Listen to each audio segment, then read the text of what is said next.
மாதிரி நான் வந்திருக்கேன் இன்னைக்கு. பாருங்க, இது கருவேப்பிலை.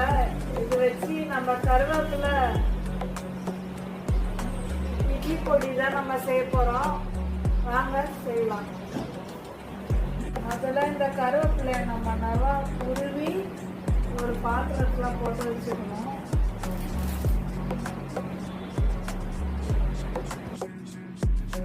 பாருங்க ஃப்ரெண்ட்ஸ், எவ்வளோ நல்லா ஃப்ரெஷ்ஷாக இருக்குது. இப்போதான் பறிச்சிட்டு வந்தேன் நான்.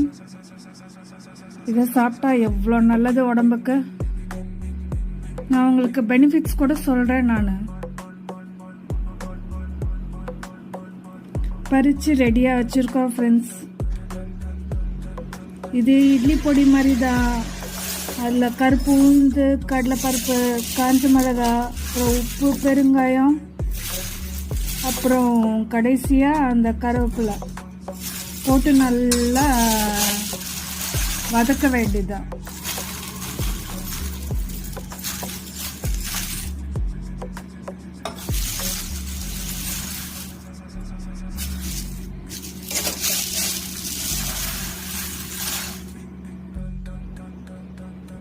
இந்த கருவேப்பிலை பொடியை நம்ம நல்லா ஒரு சுடு சாதத்தில் போட்டு சாப்பிடும்போது நம்மளுக்கு நல்ல டேஸ்டாகவும் இருக்கும். அதே சமயத்தில் இவ்வளோ கருவேப்பிலை நம்மளுக்கு உள்ளே போயிடும். பாருங்க, அரைச்சி நான் ரெடியாக பேக் பண்ணி வச்சுருக்கேன் கருவேப்பிலை பொடி. அவ்வளோதாங்க.